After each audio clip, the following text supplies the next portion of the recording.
मैदानी भागों में भी अगर किसी कल कल बहती नदी के किनारे कोई छोटा सा गांव हो, आसपास में हरियाली ही हरियाली हो, शाम के समय गाय बकरियों का झुंड इस नदी के किनारे के खाली भागों में छोटी बड़ी झाड़ियों के बीच उग आई घासों को चर रहा हो, गायें रह रह कर रंभा रही हों, बछड़े कुलाछे भर रहे हों, वहीं कहीं पास में ही एक छोटे से खाली भाग में चरवाहे गुल्ली डंडा या चिक्का कबड्डी आदि खेल रहे हों और छोटी छोटी बातों पर भी तर्क वितर्क करते हुए हंसी मजाक कर रहे हों। पास के ही खेतों में किसान लोग खेतों की निराई गुड़ाई या जुताई कर रहे हों, रह रह कर कहीं सुरती ठोकने की आवाज आ रही हो, तो कोई किसान खेत जोतने के बाद कांधे पर हल उठाए गांव में जाने की तैयारी कर रहा हो। कुछ घसगरहीन घास से भरे खांची को सर पर उठाए हाथ में हसुआ और खुरपी लिए घर की ओर जाने के लिए उतावली दिख रही हो, और उसी समय कोई चिंतक वहीं आसपास नजरें गड़ाए ये सब देख रहा हो, तो उसे ये सब देखना या महसूस करना किसी स्वर्णिम आनंद से कम नहीं होगा। ये मनोहारी दृश्य उसके लिए सदा अविस्मरणीय होगा। जब आप सरवरिया क्षेत्र में पूरब की ओर बढ़ेंगे तो नदी के खलार में आपको एक बभनवली नाम का गांव मिलेगा। इस गांव में 7 टोले हैं। इन्हीं टोलों में से एक टोला है बभन टोला। बभन टोला को आसपास के टोले वाले बभनौती भी कहकर पुकारते हैं, क्योंकि इस टोले पर बसे 22-24 घरों में से 18-20 घर ब्राह्मणों के ही हैं। इस टोले से लगभग 200 मीटर की दूरी पर गंडक बहती है। गांव में कई सारे देवी देवताओं के थान हैं। इन थानों में मुख्य रूप से डिह बाबा, बरम बाबा, काली माई, भवानी माई के थान हैं, और साथ ही गांव के बाहर नदी के पास एक टीले पर बना छोटा सा शिव मंदिर। अगर कभी आप किसी सुरम्य पर्वतीय क्षेत्र का दर्शन किए हों और उसकी खूबसूरती के कायल हों और उसके बाद मैदानी भाग के इस छोटे से टोले रूपी गांव में जाने को मौका मिल जाए, तो हर हालत में यहाँ का सुरम्य वातावरण, गमई सादगी पूर्ण परिवेश आपको मंत्रमुग्ध कर देगा, और आपके मुख से बरबस ही निकल पड़ेगा कि इस भौतिक संसार में अगर कोई अविस्मरणीय मनोहारी स्थल है तो बस वो यही है। एक बार की बात है कि एक विदेशी पर्यटक दल घूमते घामते इस गांव के पास आ पहुंचा। उस दल को ये ग्रामीण परिवेश, प्राकृतिक सौंदर्य इतना पसंद आया कि वे लोग महीनों तक यहीं रह गए।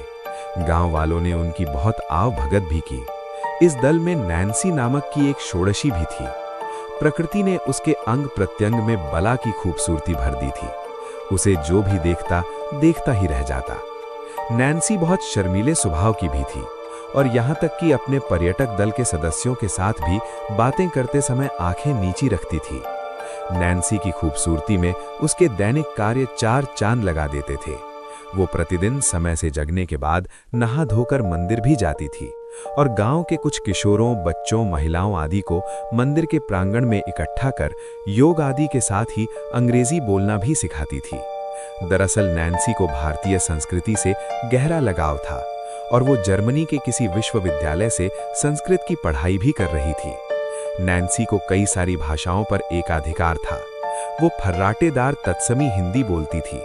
कभी कभी नैन्सी गांव की महिलाओं को एकत्र कर उन्हें विभिन्न प्रकार की कलाओं में पारंगत करने की कोशिश करती थी।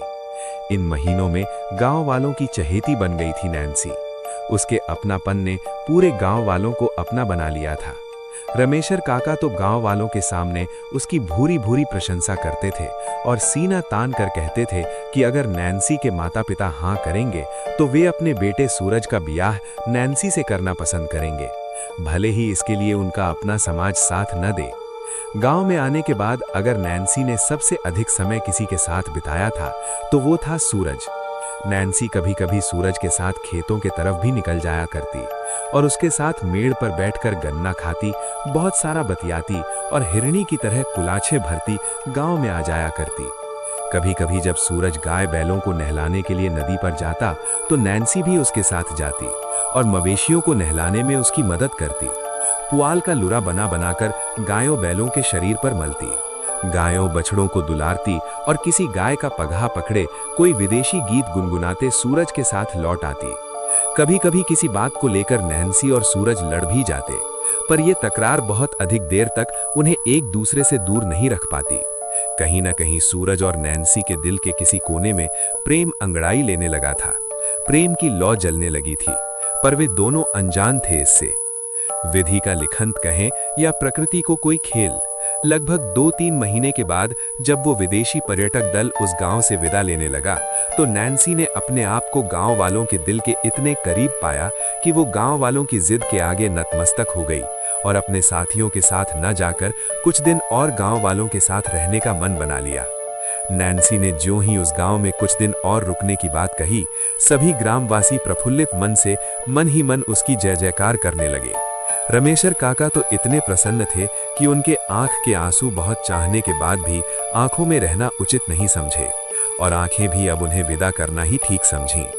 लोग कुछ समझ पाते इससे पहले ही रमेशर काका दौड़कर नैन्सी को बाहों में भर लिए और अपनी बेटी की विदाई करने वाले बाबुल की तरह "आरे मेरी बेटी" कहकर अहकने लगे।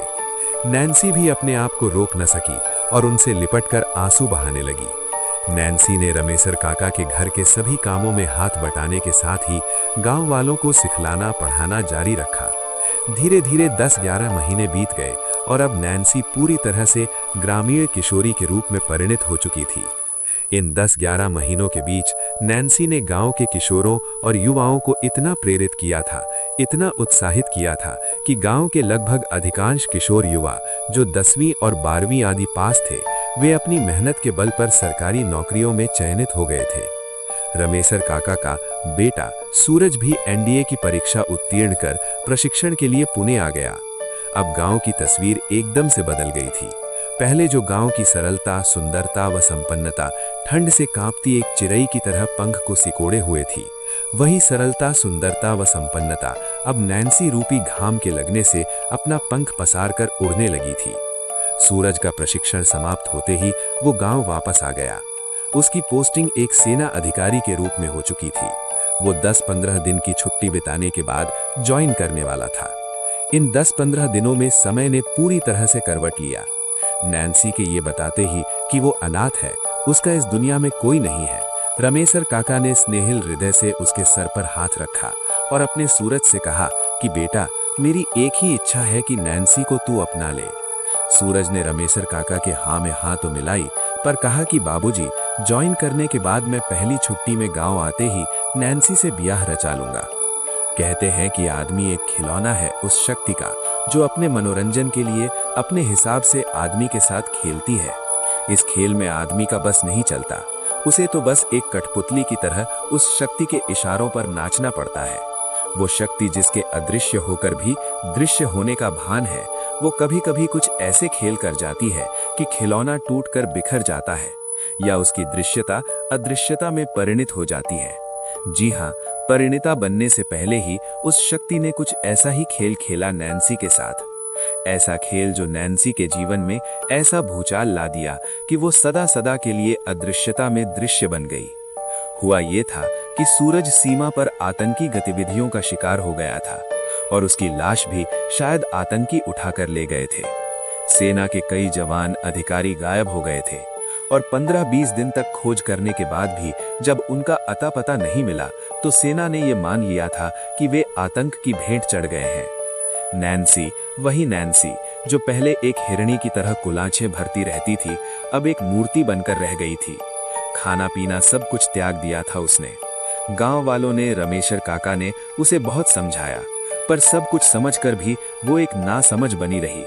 सूनी आंखों से राह निहारती रही, गांव के बाहर पागलों जैसी घूमती रही। एक दिन पता नहीं उसे क्या सूझा कि उसने सरकार को पत्र लिखा, जिसमें उसने लिखा था कि उसका सूरज जीवित है, वो मरा नहीं है।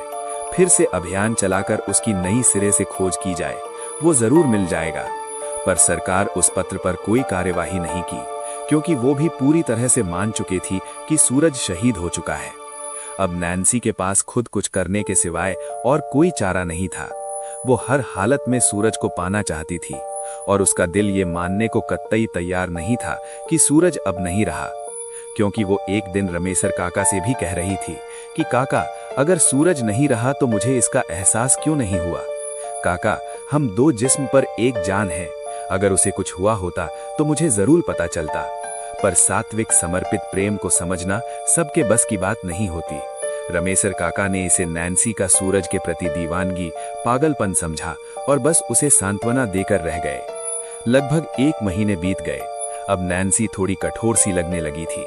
उसके चेहरे पर अजीब से भाव बनते बिगड़ते रहते थे। लोगों को लगता था कि वो थोड़ी सी बावली हो गई है। एक दिन सुबह सुबह जब रमेसर काका खेतों से लौटकर घर वापस आए तो घर में नैन्सी न दिखी। दरअसल नैन्सी तो सूरज की खोज में निकल गई थी। नैन्सी के जाने के लगभग 14-15 दिन के बाद एक ऐसी घटना घटी जो रमेसर काका और गांव वालों के लिए बहुत ही हृदय विदारक थी। इस घटना ने पूरे गांव को स्तब्ध तो कर दिया था, पर पूरे गांव वाले क्या, जो भी इस घटना को सुनता नैन्सी के कारनामे के आगे नतमस्तक हो जाता। दरअसल नैन्सी एक सैनिक के भेष में भारतीय सैनिकों की आंख से बचते हुए वहां पहुंच गई थी जहां से सूरज गायब हुआ था। उस जगह पर पहुंचकर नैन्सी ने गोली चलाते हुए दुश्मन सेना के खेमे में भूचाल